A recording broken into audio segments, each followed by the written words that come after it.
Good morning, church. My name is Neil. I'm the lead pastor here at Trinity Community Church. We're glad you're here this morning. And I was thinking about it this morning, and let me ask you, what comes to mind when you hear the phrase, the Word? What do you think of? Primarily, if you ask modern Christians what the Word is, what's the first thing people will think of? The Bible.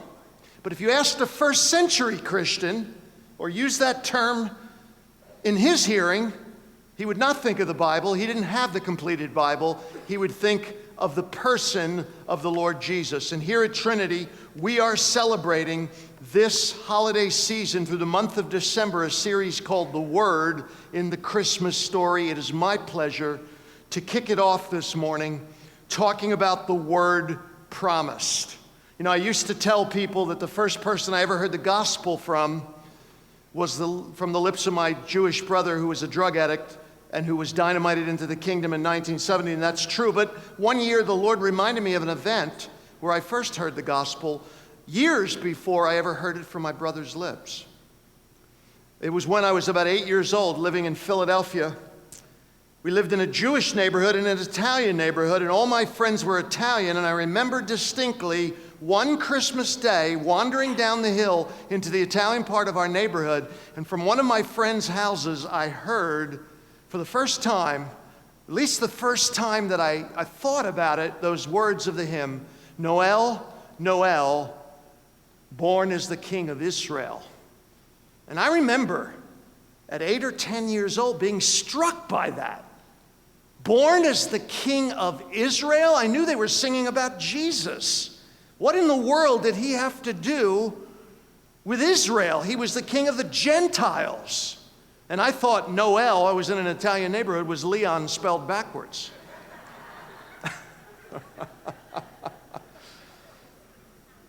That was the first time I ever thought about Jesus in the context of Israel.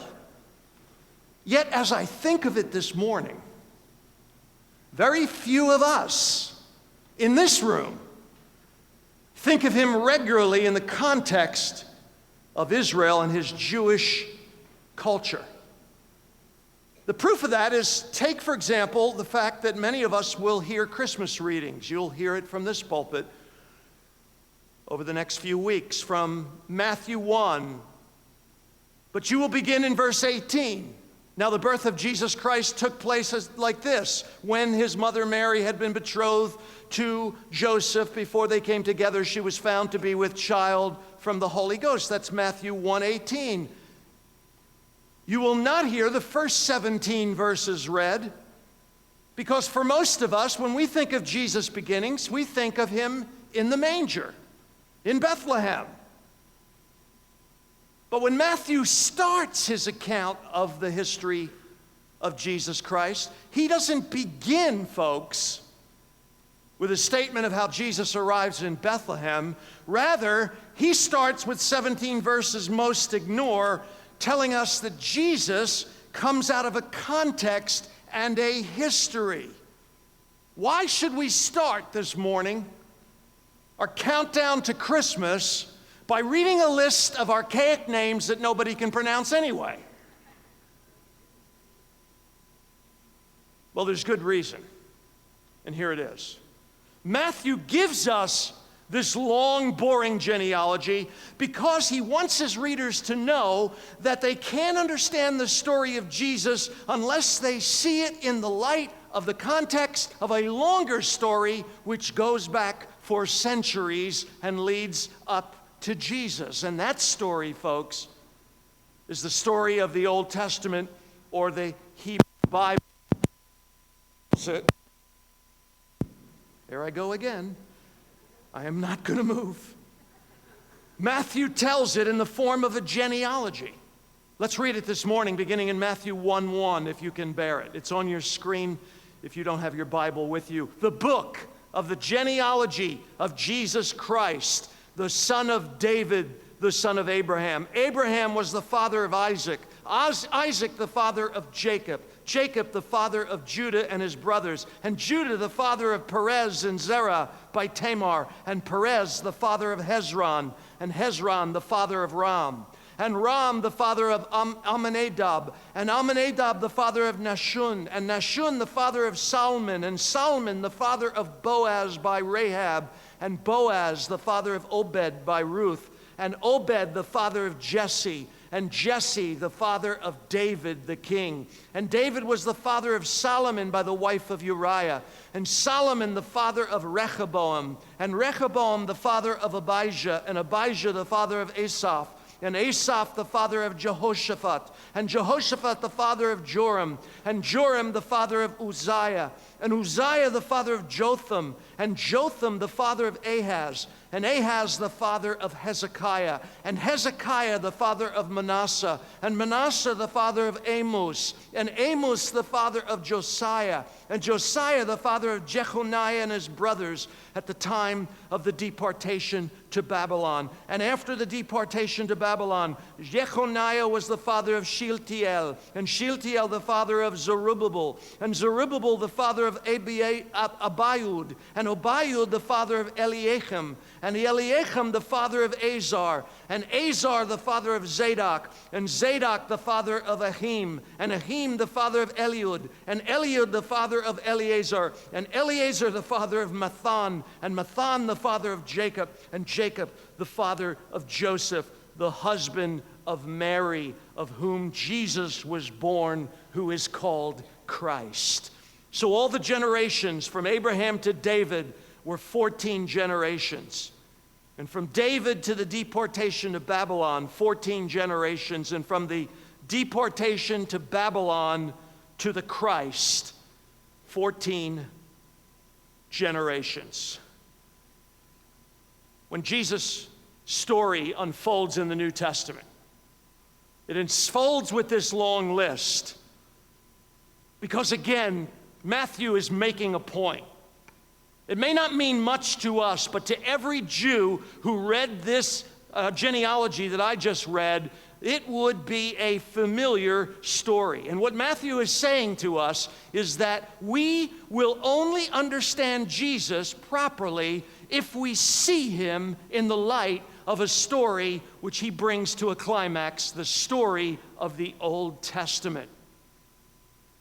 In other words, the Old Testament tells the story which Jesus completes.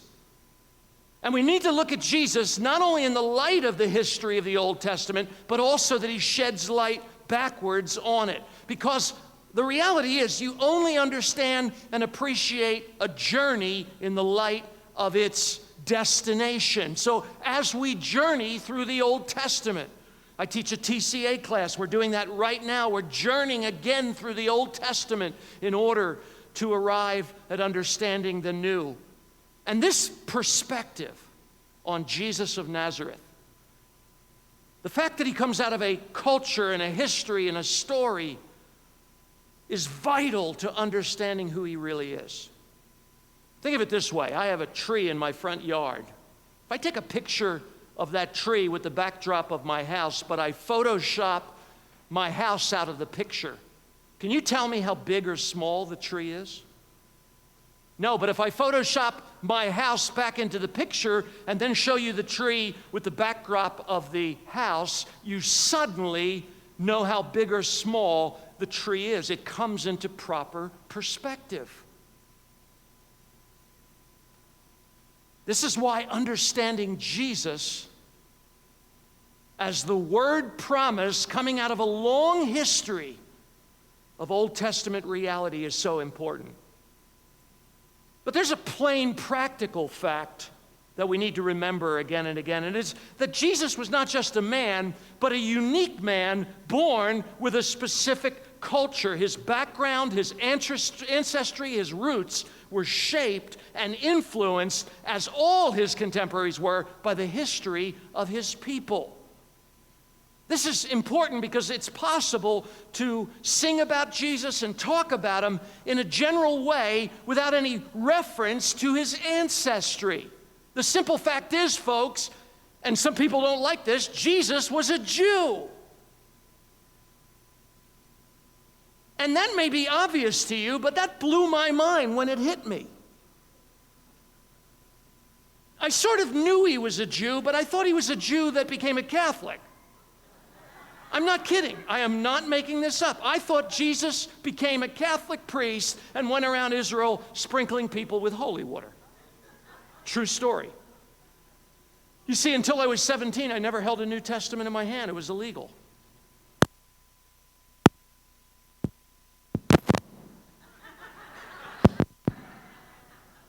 All right.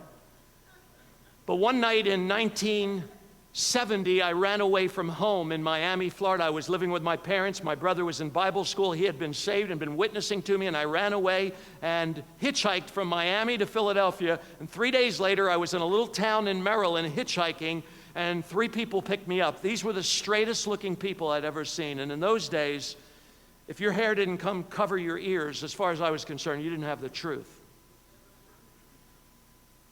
And we're driving down the road a little bit, and I started telling these people I was up for 3 days. I was on drugs. I was disillusioned. I hadn't slept. And I start pouring my heart out to these people. And the guy in the front seat turns around and says, "Neil, do you know Jesus?"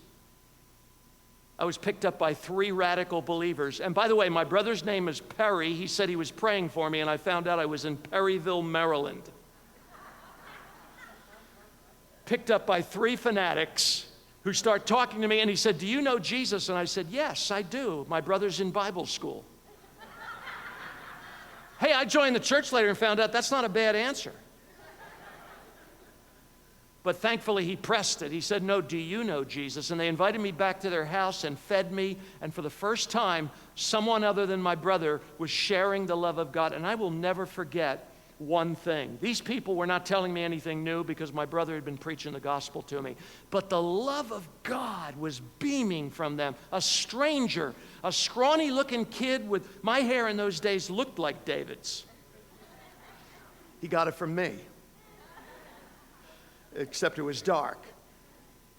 But they loved me. They poured their heart. And then they said, "Why don't you spend the night and we'll buy you a bus ticket from our town to Philadelphia in the morning?" And I did. And they took me to the bus station. And as I was boarding the Greyhound, the man, Bob Silver, reached into his coat and pulled out a New Testament. And I couldn't touch it. I'm a Jew. But I couldn't say no because they had been so loving and hospitable. So I did the only thing, rational compromise. I grabbed the New Testament and shoved it into my pocket. But as the bus made its way to Philadelphia, I was curious. I had never cracked open a New Testament. And I was sure that if I ever read the New Testament, it would confirm all my suspicions that Christianity is the most Gentile thing on the planet.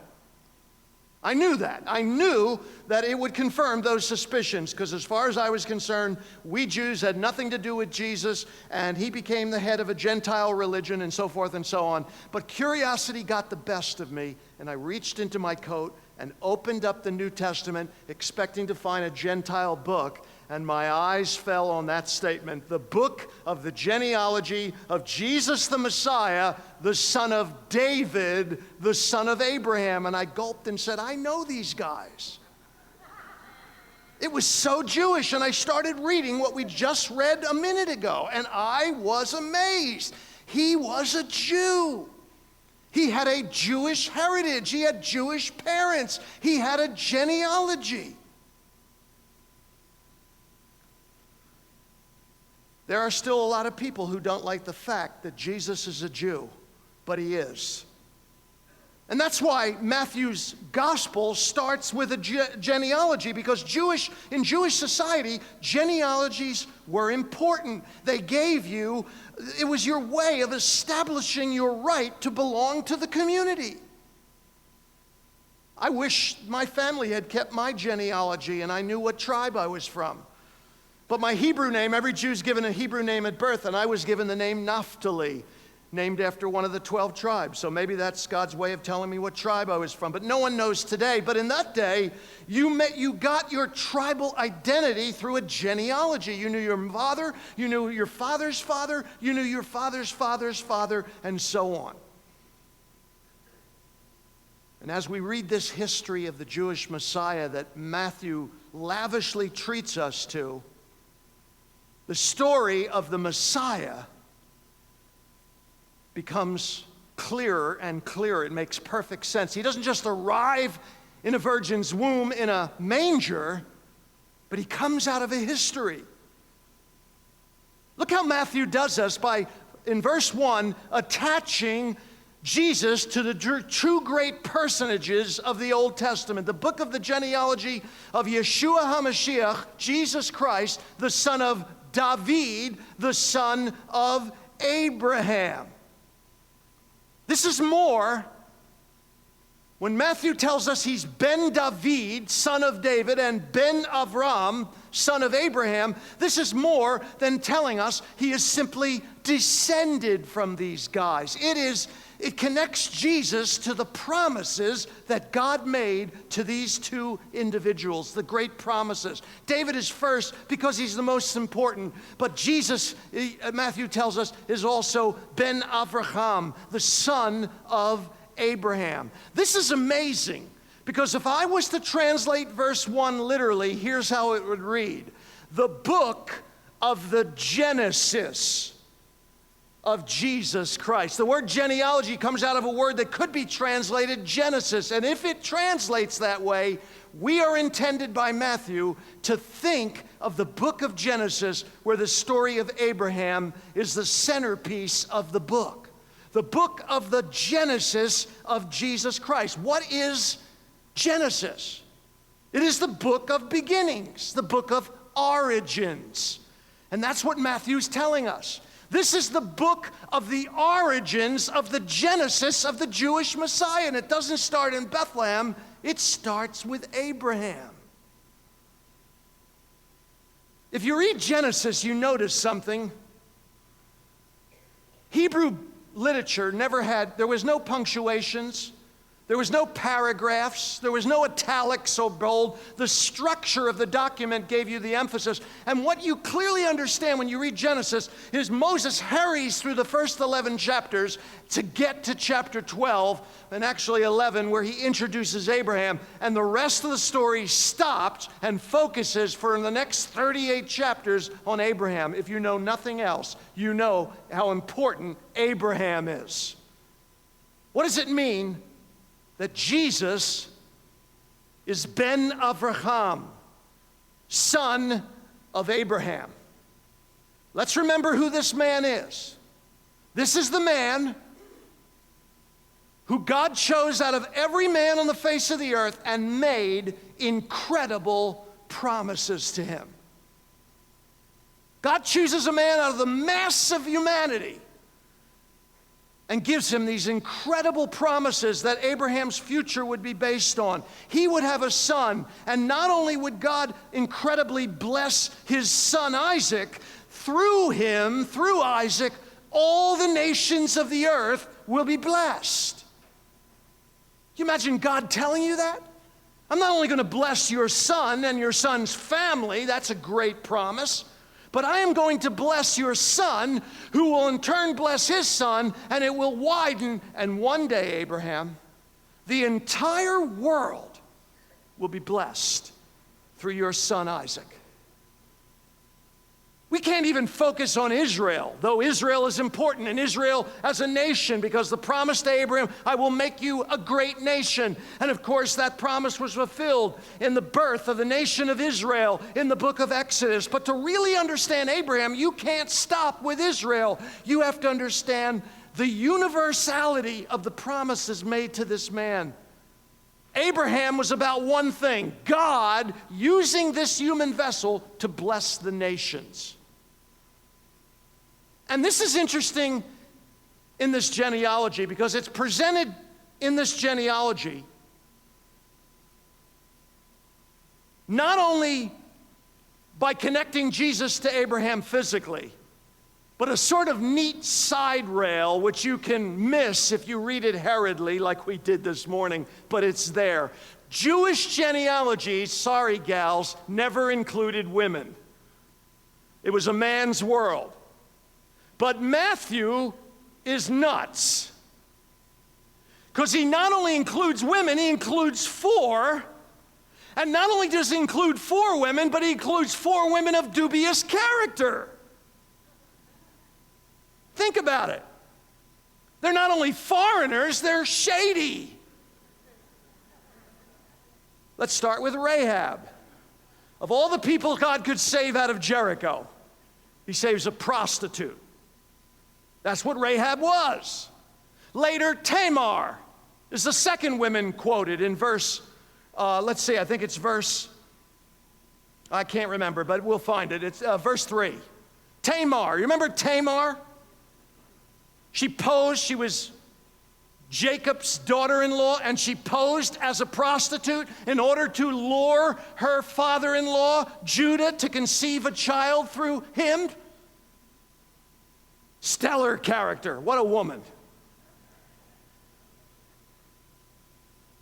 And then there's Bathsheba.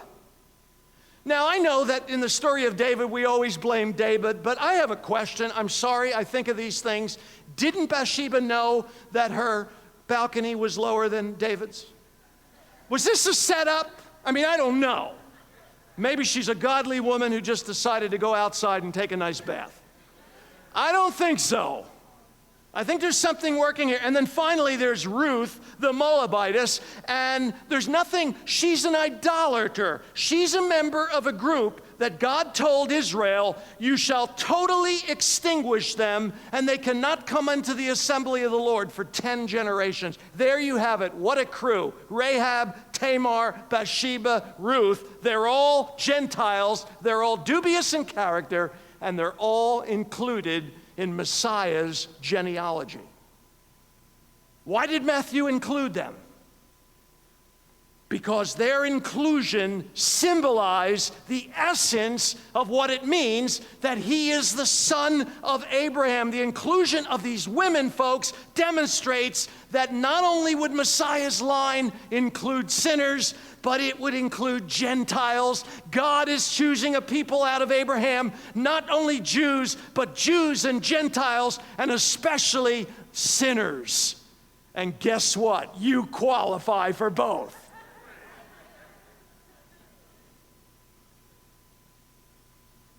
Then Jesus is called in Matthew 1:1, Ben David.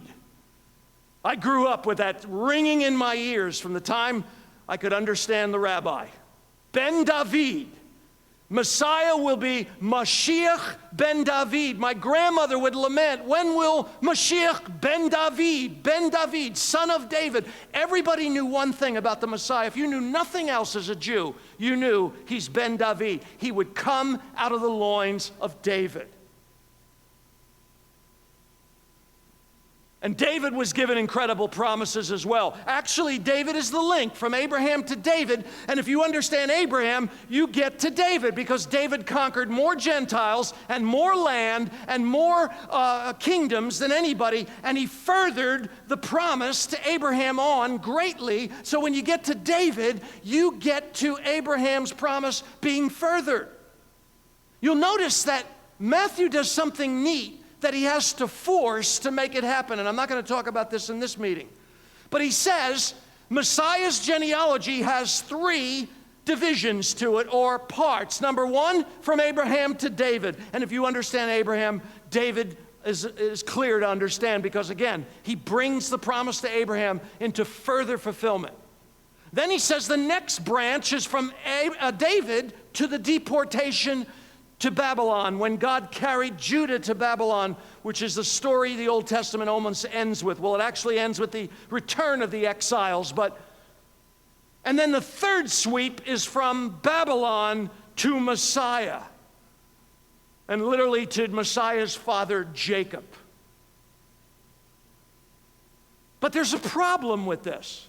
I presented this in the message 3 years ago. You might remember it, but it's well worth understanding. There's a problem with Messiah being Ben David, son of David. It's a very difficult problem. Most people are unaware of it. Here's the problem. David was told he would not lack a son to sit on the throne of Judah.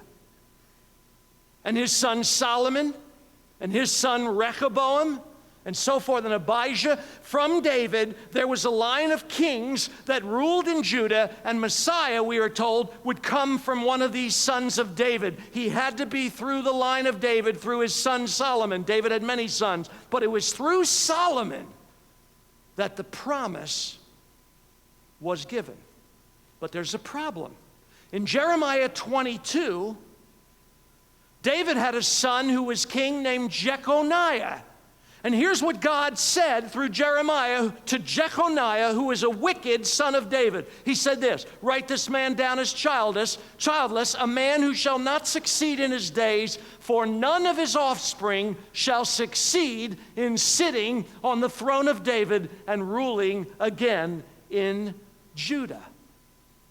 So get this, Messiah has to come from David through the king Jeconiah in order to have a royal right to the throne of God. But if he does come through Jeconiah, God placed a curse on Jeconiah and his sons so that none of them would rule again in Judah.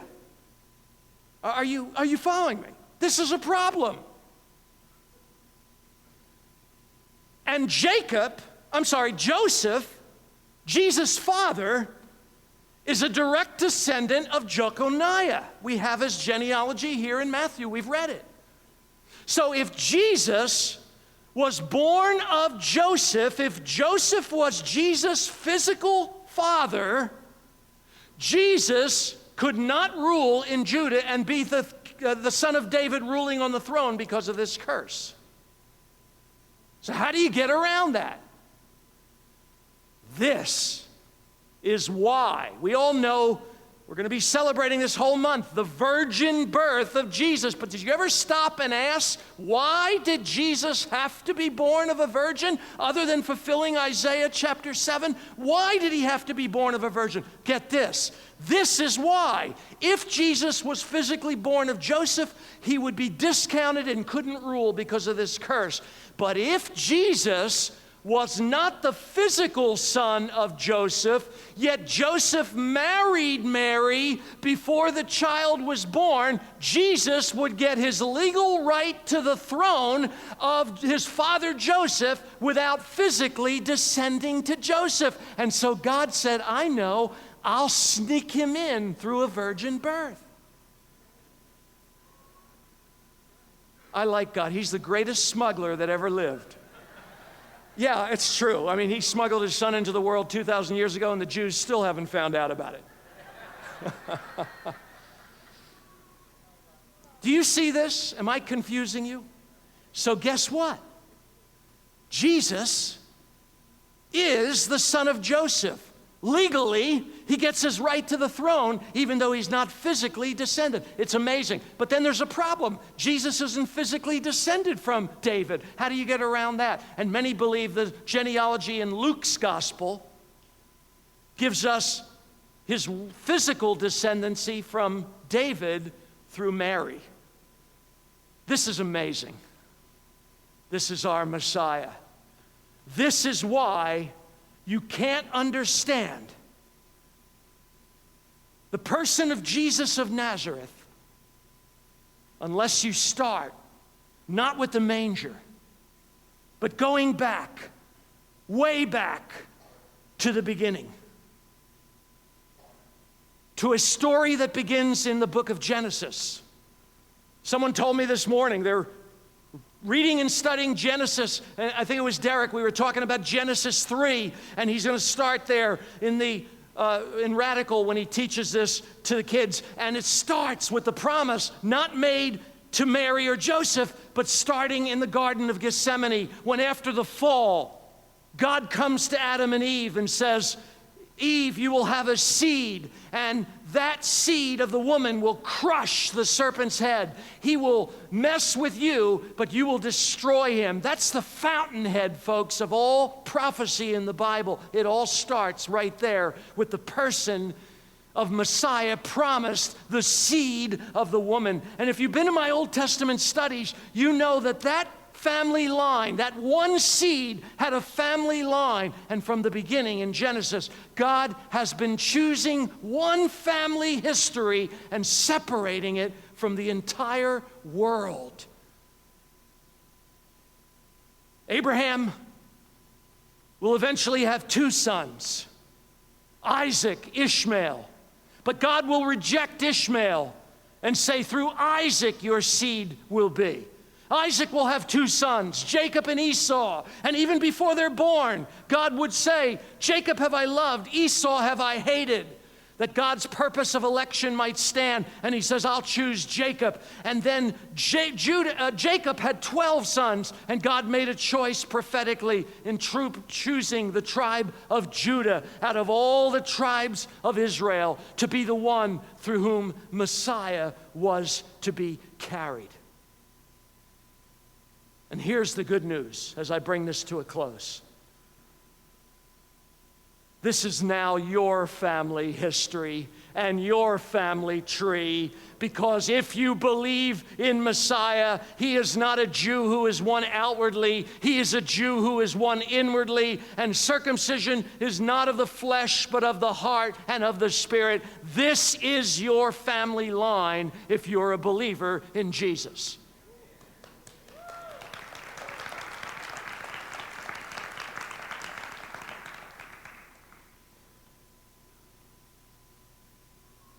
Celebrate it this holiday season.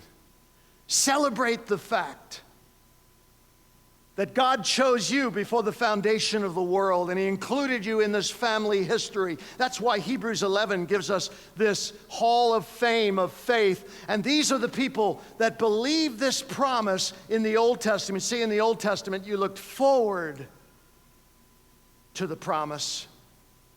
But we in the New Testament look backwards. But you were only saved one way in Old and New Testament, by grace through faith. And now, brothers and sisters, you are part. That's why Paul can celebrate in the book of Galatians and say, if you are Christ, you are Abraham's seed. We have Gentiles today that are trying to be outwardly Jewish, hung up on getting Jewish law and keeping Shabbat and all this. But listen, I told a group not long ago, if you believe you're already Jews, what are you trying to do? If you want to stop eating pork and eat kosher food, go ahead. But that's not what makes you Jewish. So let's close with this matchless promise given by Paul. Know then that it is those who are of faith who are the sons of Abraham, and the scripture, foreseeing that God would justify the Gentiles by faith, preached the gospel beforehand to Abraham. In you shall all the nations be blessed. So then, those who are of faith are blessed along with Abraham, the man of faith.